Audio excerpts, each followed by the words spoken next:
আসসালামু আলাইকুম। আজকে আপনাদের সাথে শেয়ার করব খুবই মজাদার একটি রেসিপি যেটা ছোট বড় সবাই খুবই পছন্দ করবে। সেটা হচ্ছে ডাবের মিল্ক পুডিং।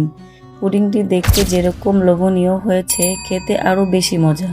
তো চলুন রেসিপিটি শুরু করি।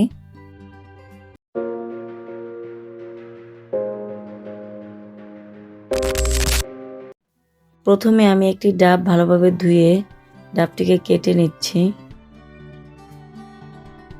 এরপর ডাবটিকে ছেঁকে একটি বাটিতে ঢেলে নিচ্ছি যেন ডাবের মধ্যে কোনো ধরনের আঁশ না থাকে। এরপর আমার এখানে প্রায় 500 ml পরিমাণ ডাবের পানি হয়েছে। এখন চুলায় একটি প্যান বসিয়ে আমি দিয়ে দিচ্ছি ডাবের পানি। এরপর দিয়ে দিচ্ছি 1 টেবিল চামচ আগার আগার পাউডার, দিয়ে দিচ্ছি 2 টেবিল চামচ চিনি। এরপর এটাকে ভালোভাবে নেড়েচেড়ে মিশিয়ে নেব। এখানে অবশ্যই ডাবের পানির সাথে সব উপকরণগুলো ভালোভাবে নেড়েচেড়ে মিশিয়ে তারপর চুলার জালটা অন করবেন, তা না হলে আগার আগার পাউডার জমে যেতে পারে। এরপর এটাকে ভালোভাবে নেড়েচেড়ে জাল করে নেব প্রায় 5 মিনিটের মতো। এরপর আমি এর মধ্যে দিয়ে দিচ্ছি 1 চা চামচ পরিমাণ কফি। তাতে করে ডাবের জেলিটির কালার অনেক সুন্দর হবে এবং মজাদার একটি ফ্লেভার আসবে। তারপর এটাকে ভালোভাবে নেড়েচেড়ে মিশিয়ে নেব।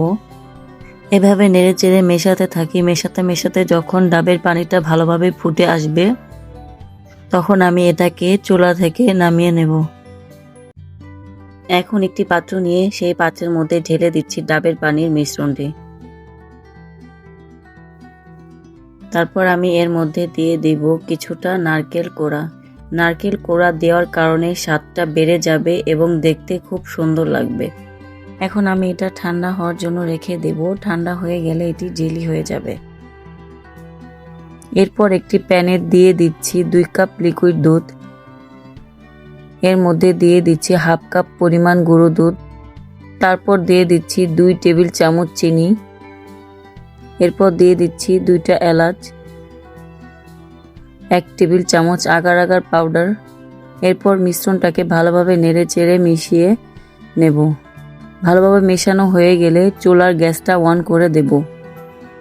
তবে খেয়াল রাখবেন সব উপকরণগুলো ভালোভাবে ঠান্ডা অবস্থায় মিশিয়ে তারপরে চুলার জালটা অন করতে হবে, তা না হলে আগার আগার পাউডারটি জমাট বেঁধে যাবে। এখন দুধের মিশ্রণটিকে মিডিয়াম হিটে জাল করতে থাকব এবং জাল করার সময় অবশ্যই অনবরত নেড়ে রাখতে হবে। কিছুক্ষণ জাল করার পরে দুধটি ভালোভাবে ফুটে দুধের ঘনত্বটা ঠিক এই পর্যায়ে আসবে। দেখুন দুধের ঘনত্বটা ঠিক কী রকম করেছি। এখন দুধের মধ্য থেকে এলাচগুলোকে উঠিয়ে নেব। এরপর যে বাটিতে ডাবের পানি জাল করে রেখেছিলাম সেটি এখন জেলি হয়ে গেছে। সেটাকে আমি ছোট ছোট টুকরা করে কেটে নেব। এবার দুধের মিশ্রণটিকে চুলা থেকে নামিয়ে যে পাত্রে পুডিংটি সেট করব সেই পাত্রে সরাসরি গরম থাকা অবস্থায় ঢেলে দেব। দুধের মিশ্রণটি ভালোভাবে ঢেলে এর মধ্যে দিয়ে দিব ডাবের জেলিগুলো। জেলিগুলোর চারদিকে ভালোভাবে ছড়িয়ে দিতে হবে। এরপর ঠান্ডা হওয়ার জন্য রেখে দেব। ঠান্ডা হয়ে গেলে 10 মিনিটের জন্য ফ্রিজে রেখে দেব। 10 মিনিট পর ফ্রিজ থেকে বের করে একটি প্লেট নিয়ে এর মধ্যে আমি পুডিংটি মোল্ড আউট করে নেব।